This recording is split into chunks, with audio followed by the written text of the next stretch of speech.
G'day guys. Well, been working all day on this 5000 and trying to refine putting some LT1028s into this detector in some parallel banks, and it has been so difficult, even though the input stage of the LT1028s are very, very low noise. They really are extremely low noise. A bit better than the AD797s, but are they a fussy thing to work with? They're fussy because I had a look, and they've got a natural tendency to start oscillating at 900 kilohertz, and there's another point there where the phase margin crosses over and it wants to start doing its oscillation at 15 megahertz, and you wouldn't notice the 15 megahertz until you went and had a really good look and backed out and just looked at a bit more than the receive signal line, and all over the shop there, these high frequency noises. But anyway, I managed to cure it. It was I tried using the compensation pin by trying various capacitance there, but what that actually does, it attacks the slew rate of the device, and by doing that internally inside the actual IC, it cuts off some response to very small gold, and you can't really detect it early enough. It's all right for big gold, but small gold, no. So you got to go and work on the global feedback, the closed loop feedback system of the board and the ICs, and and trial and error. And the worst thing about these detectors, it's not the worst thing, but it's the way they have that BF908 across non-inverting and inverting inputs, and when the thing's not in receive, it's in transmit mode, they turn that thing on, and it basically puts a 1K resistance plus the forward transconductance of the device, so it works out probably about 1.2K or something or other, depending how you're feeding the dual JFET. And yeah, it basically tries to keep it happy with external bias, and keep it level and ready to turn on in a non-jam down to negative or positive state when it comes on. You just can't leave it open circuit.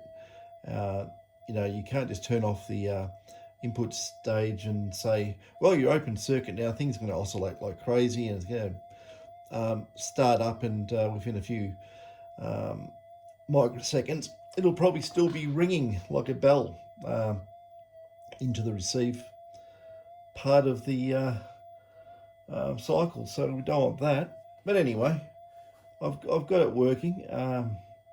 Yeah, it's so much easier to use AD797 and put them in the way they go. Oh dear me. But yeah, so I got it going anyway. But the interesting thing is, it is far more sensitive. It's far more sensitive, and at the moment I have a lot of electrical noise. So if you can hear it, it's still noisy. But what I'm doing, I've got it running in mono mode, but I'm using 2 Counterphase coils. Remember the ones I had in the drawer? I'll stick them up there somewhere, wherever they are. Those things there. But what I I thought about this many times. I thought about this over the years, probably going back 20 years or something. I've always thought with coils like so, if you actually had a coil above another coil, you know, in mono mode, but one counterphase. This is that's going to pick up signals no problem. That's in just normal timings, by the way. It's going to pick up little 0.05 is going to pick it up really easy, especially with little coils like that. But what I was thinking, if you could actually have this coil here as a normal coil and put it, you know, horizontal like so, and put the other one up here like it's a pancake but separated, you could have this one here have all the ground noise and so forth come in, and the detector's going to cancel all the ground as such. But this one here will be getting terrestrial interference, and this one here will also be getting terrestrial interference. And maybe it's you know, what we call skywave propagation. It comes down from the ionosphere. It could even be AM, you know, radio waves and so forth. But these aren't very far apart, and the wavefront is going to hit them very, very close. It's going to be 0.15 of picoseconds difference. So you should be able to cancel out just about anything, like running a cancel coil, right? But not cancelling out the deeper targets, because what happens with your cancel coil is that the further you get away from the cancel coil, I'm talking about your double D type setup, stay in cancel mode, and when you get away from it in distance, it starts having a fantastic effect of cancelling out your target. So you know what, your target's cancelled, but this here, you should not be able to cancel out your target, but you could cancel out all your noise. So basically these are wound counterphase, and one's like start winding it you know, over the top like this, and the other one you start like that, so the windings don't couple, you know, as little as possible. These still couple, of course, because, you know, if I move them in, the detector wants to make a noise, of course, so you can't go right in and put them like this. Hang on, let's push it so it jams it a bit. You can't run it that close, even though it gets rid of a lot of noise, because if I use a 0.05, it's going to have very greatly diminished signal response. I mean, it still gets it way out here. Because all the noise is basically just cancelled out, anything coming through this coil here, it's going to be greatly amplified. Yeah, got a dry throat of talking on the phone to a customer. Yeah, we had a long conversation, so yeah, there we go. So now if I increase the separation of these, and it's going to fall over, of course. Stay there. As we get further apart, there's going to be an increase in time difference of wavefront hitting the coils. Not that it's going to make much of a difference, but, you know, maybe there's some other mechanism happening when they're that close that it's just dumbing everything down. But, you know,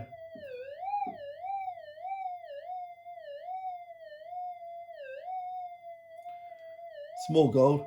I've got the gain turned down on the detector a little bit, just the back end gain. I've got it from I got it from 12 to about 3 or 4.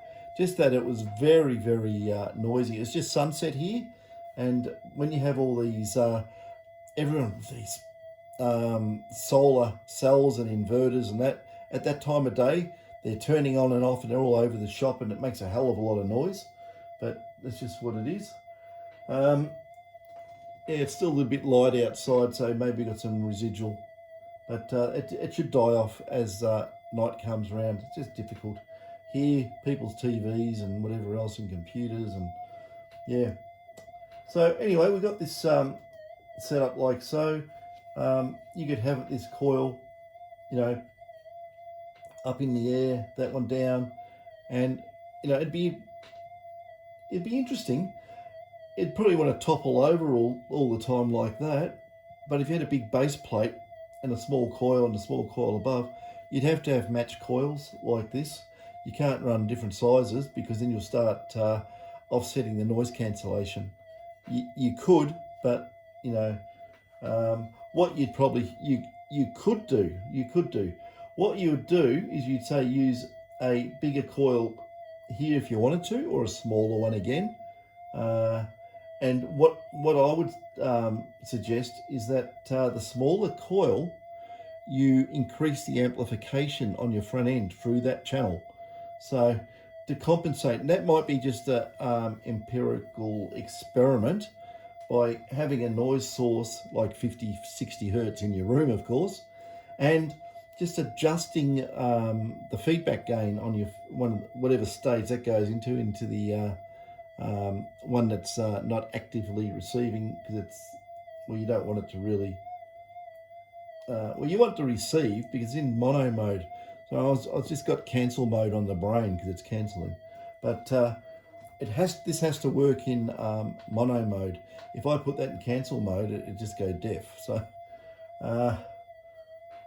yeah, like I say, long day. I started at 7 and now it's 9 p.m. So yeah, but you know, you just think of experiments with this. Say if you got this coil here and we put it,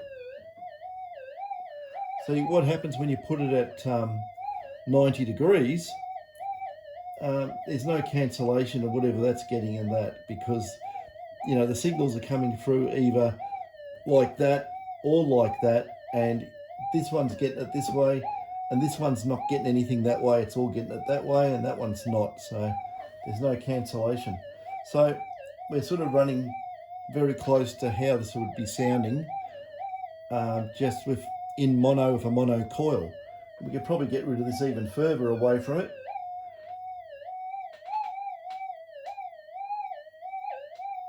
Whoops, everything's going haywire now. Well, obviously the noise is in plane with the coil to the bench. It's actually quieter. This is the one's acting as like the receive one on the receive channel.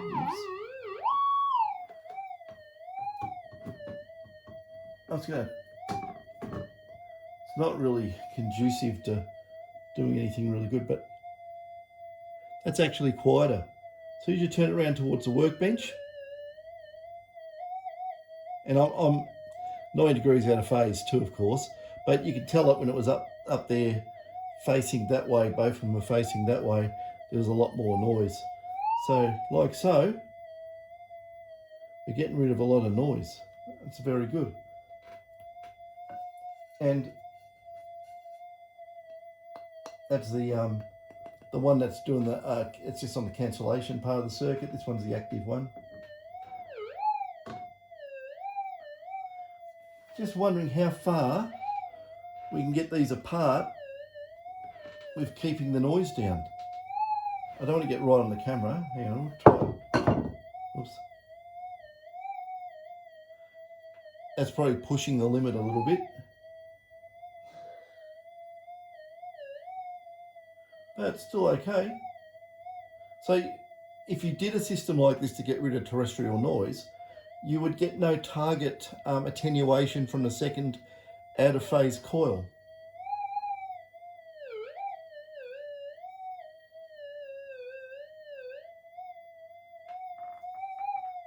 Yeah. I'm wobbling it around too much to keep it stable, so. If we go around the wrong way and put them in phase, what happens? Oh yeah, lots of noise, lots of noise.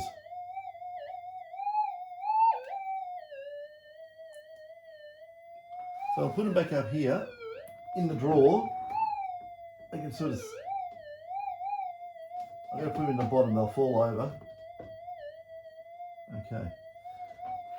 So yeah, it's pointing back towards the workbench again, so it's going to pick up a lot of noise. I've got all these LED lighting and stuff in there. But yeah, that's this detector.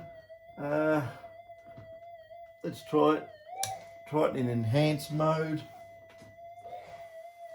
Also, oops, we've got spinny office chairs in here, and they want to knock the tripod over.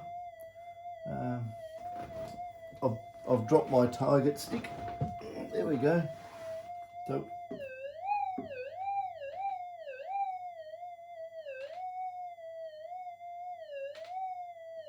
So I can crank the gain up, but you get the idea. Use a bigger target. We'll see how that goes. I've done tests on it with hot rocks, and it cancels perfectly. You know, 9-volt battery. I don't even know if you can see that. It's probably zoom right out. 9-volt battery.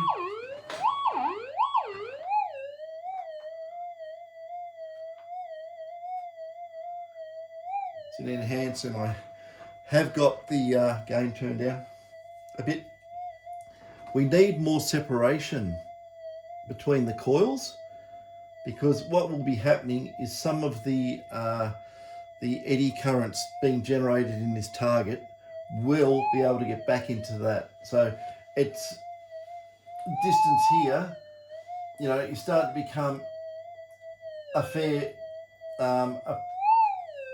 chunk of the distance out here on a far field target. So you get an idea. And I've only got this thing on a gain of, it's on a gain of 3. So what happens if I get this coil here, and I'll just lie it down flat so it doesn't really do anything.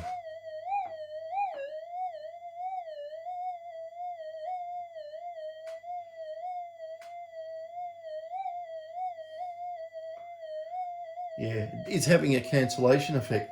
So in all reality, something like this, you probably want it. Yeah, it's called I call this a fool's errand. Hang on a second. Oh, I don't want to wreck all the handiwork there. Out there. And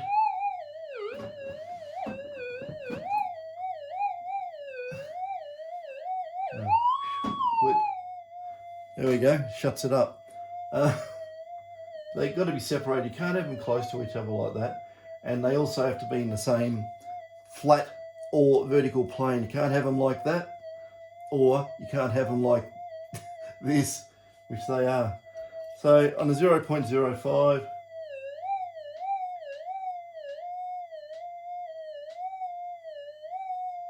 and that one, that's just receiving noise and subtracting it from the signal from that one.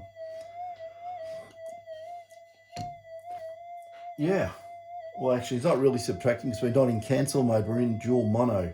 So the signal's coming in, all the terrestrial noise coming through, and you know, -1 + 1 equals 0, but that's not perfect, it's close enough. So you get the gist of it. You know, 180 degrees out of phase. It's like a negative and a positive, but it's the same signal of negative and positive, and it should cancel.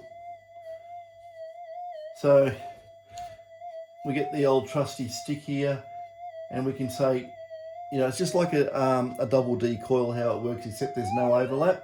So it's like so you get like a mono effect here,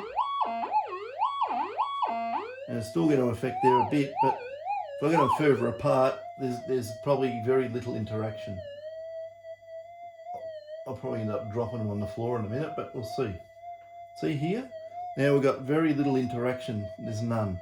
That was just close coupling.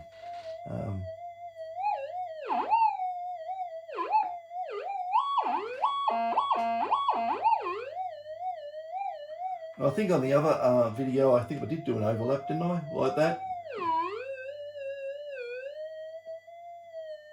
You could muck around and try and get that perfect and make yourself a double D.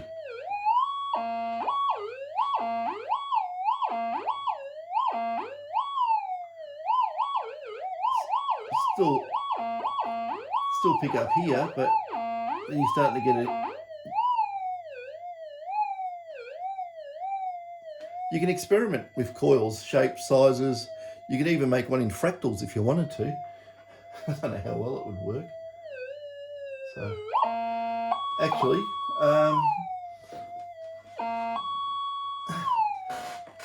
that coil configuration is starting to look like very close to the same configuration in the Gold Monster. Like one on top of the other.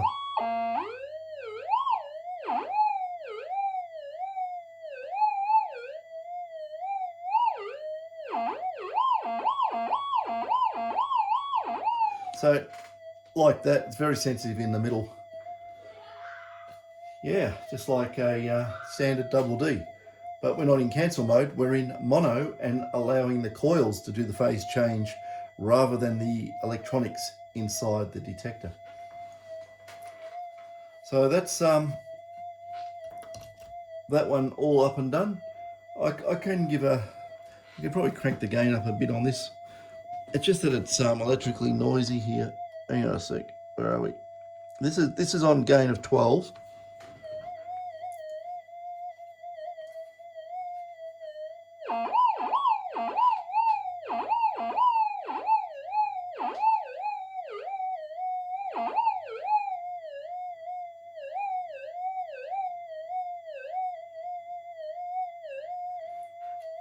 So can't really have them that close. If you want to run dual mono, you can do it this way, but you really want some separation. And I think the actual way of doing it in the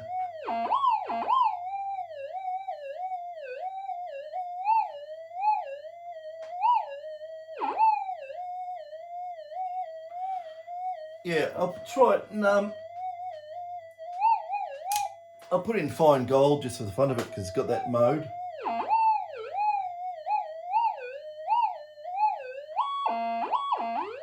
Yeah, I'm getting re-radiation from the target into this coil, cancelling the signal, so they've got to be further apart. See, a little bit offset over here. See? When I get towards the other coil, we're getting the signal from this coil into the target, but it's radiating into both coils out of phase, and it's going to cause cancellation. You can't hear anything.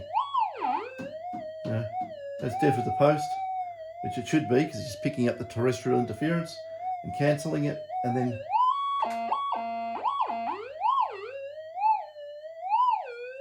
so we're really offset there. It just goes to show what you can do. I should have had something like an old plastic. Old plastic. Yes, I have old plastic. Hang on a sec.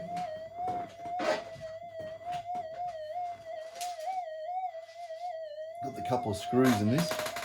Yeah, I've got to give it a whole heap of these ice cream containers. Cookie dough, choc chip. But what we can do with this,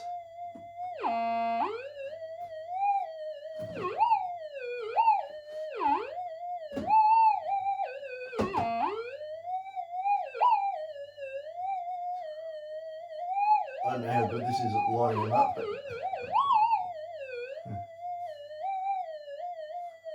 I'll swap the phase around. It's all going to go to pear shaped. And it was around the right way. And you can see the noise, of course, I put this on gain of 12. It's like running a mono in the shack. So let's turn that around.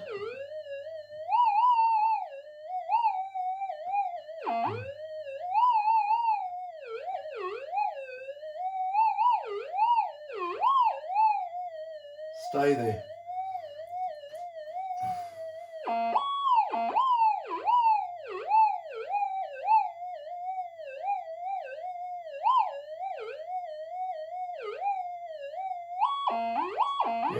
There's still interaction between the two coils even at this height, because if I'm right in the middle, it's getting back into this coil. See, it's not very loud, but when I get off,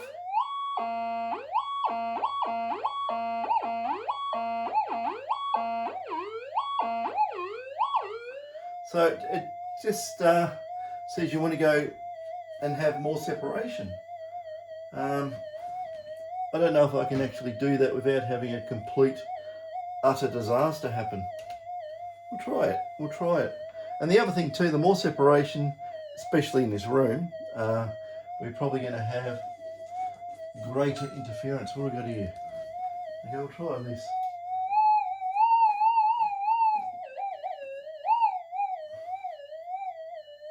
Oops. It's going to pop off. Stay there. Okay. I don't even know that's probably lined up. Don't breathe. Yeah, greater separation, we start getting a greater signal response in the middle of the coil.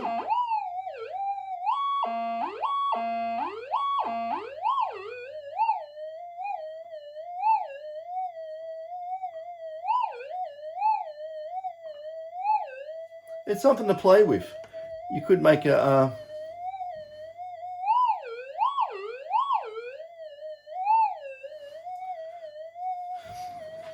put it back into normal mode, and normal mode's far better on stuff like this anyway.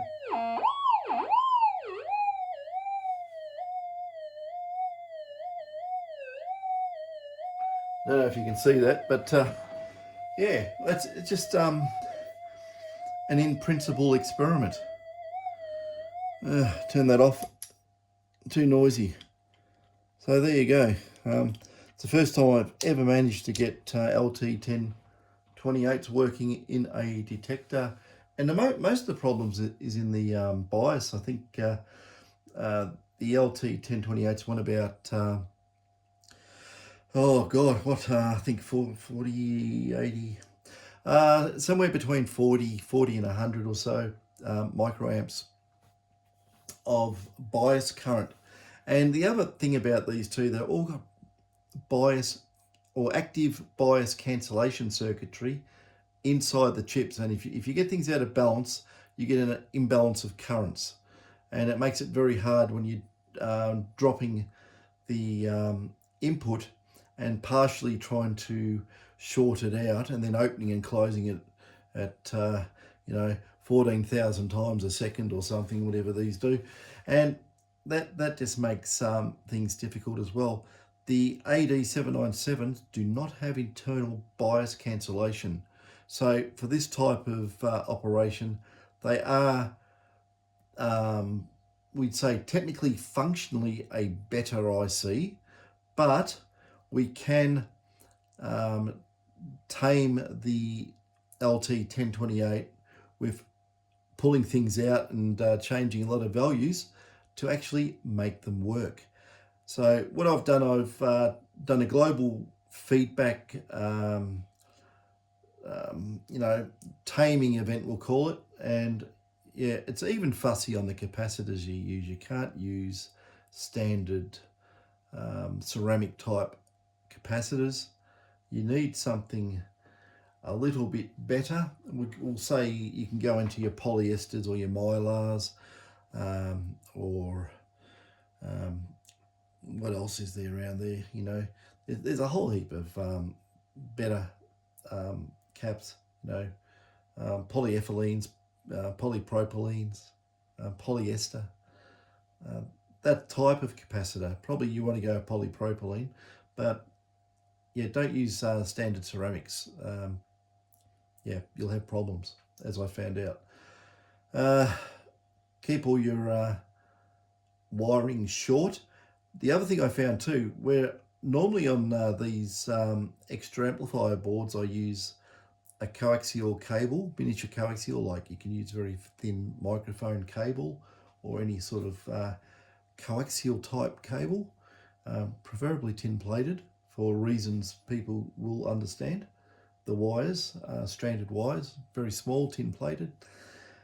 And on this, the added capacitance of that cable, even though it was very small, was causing a lot of jitter on the switching on the front end. So I actually went to two parallel wires, very small diameter, and a bit of separation, and that reduced the capacitance of the cable input, and that tamed it down as well.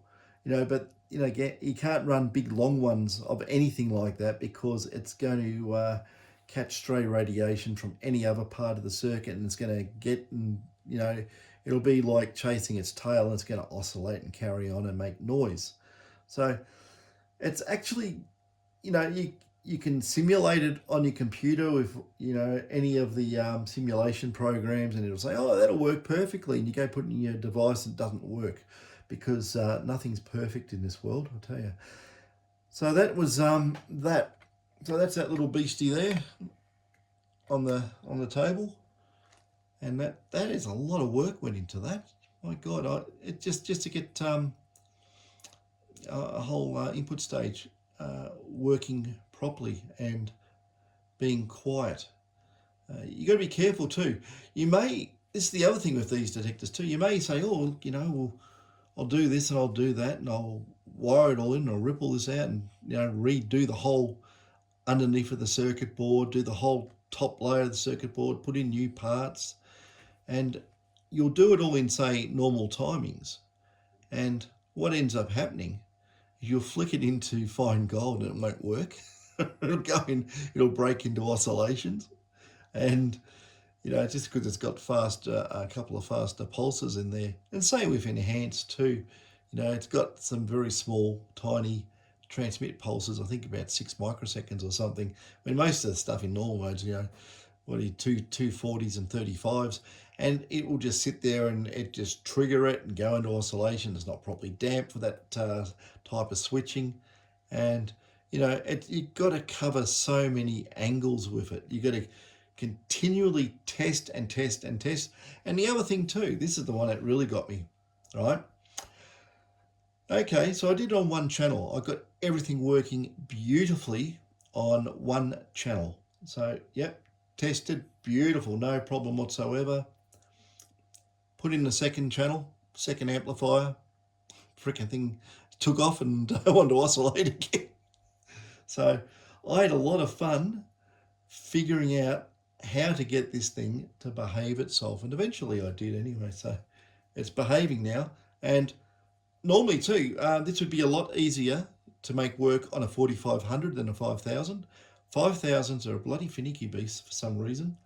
They're a little bit different, and I'm come to the conclusion it must be it's going to be in the software, how they're making it sample earlier, turning on the receiver earlier or something like that. But yeah, it's very hard to do because this hasn't got the standard 5000 gain. The gain's not set at 34. I've got this one running at 48.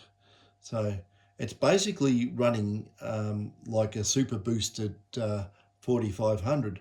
But when you start boosting these things, especially the 5000, you've got to be careful because you run too much gain and the things go backwards. You'll increase gain and you'll start desensitizing the receiver, putting too much signal in, it's flat topping and doing all sorts of crazy things and jams up the 4053 multiplexer, which it all feeds into, and yeah, it goes a bit pear-shaped. So that's the story with all that. Yeah, I told Alan I was going to do this tonight, so I did it. I did a video, so it's getting on close towards 10 o'clock in the PM here, and that's just 2 many hours for me sitting in this room sweating on a hot day, because it is summer, right in the middle of summer, and we finally got some more hot weather, which missing out on global warming here. We get 5 days of cold weather and 1-2 days of warm weather. So yeah, that's that. Anyway, hope that's some sort of education. Like, you can experiment, make coils up and see if you can actually make something like this work. You know, even so, I've see this is what happens. I think of other things while I'm talking. Sorry about that. Doing an Elon Musk. Instead of having one coil up here, you could have two coils half the size of that up there, and have them in phase with each other and anti-phase with this one here, and you can probably have it so that the center of this will be more sensitive again, and have that spread out a little bit. These are all experiments. Like I say, you know, just with this stuff, you sort of it's just mathematics. You know, it's like 1 and 2 halves equals 1 and 1. You know, and flip it, and it's a cancellation setup. So you can do stuff like, there's nothing stopping you putting 10 little coils up there if you really wanted to. But you got to remember that you want to catch all, whatever wavefront, whatever the interference is, you want it coming down and going through both coils. And if it comes through this way, it might as well not be there, because you know these coils only really are sensitive to a field like this. Not like that. They don't really care less, unless you tilted it that way, then it would care. But yeah, you know, you probably know in yourselves anyway, when you're out in the field, you get your coil and you lift it up, you lift it in the air sideways, and the noise comes up, and you point it over there, and then you go, oh God, it's noisy over there, and you put it 9 degrees and the noise goes away, and then you know your noise source is either that way or that way, depending what it is. I found, oh dear me, dry throat. I found a lot of noise sources coming from, I've got nothing here to drink, damn it. I've got my soldering iron water, but I'm not going to drink that. It's been sitting up there for too long. A lot of wind farms make a lot of noise. They're generators. They just make heaps of noise. Lots of electrical interference, and do it for quite some distance. So, yeah. But, you know, this video is mainly for experimenters. You want to experiment around with your detector, you can run lots of low noise devices, or different ones. But like I say, it's finicky.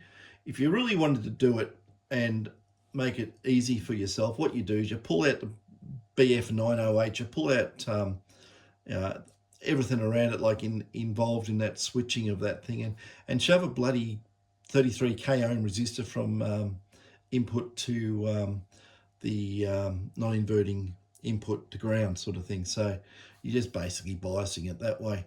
You'll lose signal doing that. I've done it because that was my get out of jail free card, and you will lose signal.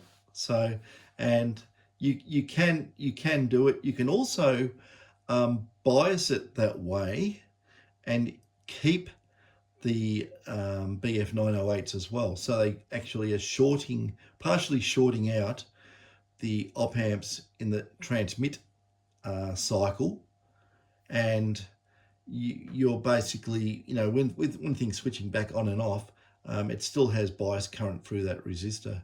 I wouldn't go too much higher in value than that. You could also suffer signal loss, but because of the low impedance of these things, how they work, I don't think a few tens of thousands of ohms going to make much difference. You can experiment. You could actually do all sorts of things. You could actually go and shove standard JFETs across it and all sorts, and see what you can do. Just be careful, don't blow up your detector. Be very careful about leaving the residual voltage on the negative 15 volt cap, because it will blow things up, and also short out that bloody thing with 185 volts on it too, because it'll bite you in the proverbial if you come across it and touch it. And it's that one there which has a lot of energy. Sometimes they bleed off, sometimes they just don't. I don't know the mechanism of that. It's probably where it stops on its cycle when you turn it off. I don't know. But yeah, I've been belted by these blasted things a couple of times. Not these detectors, but the older ones. Um, yeah, I've had a SD2000 nearly send me across the room once. My God, that hurt. But yeah, be very wary of this capacitor here with its stored voltage, 200 microfarads at 185 to 190 volts. Will bite you very, very nastily. If you grab the board here and you touch the legs of that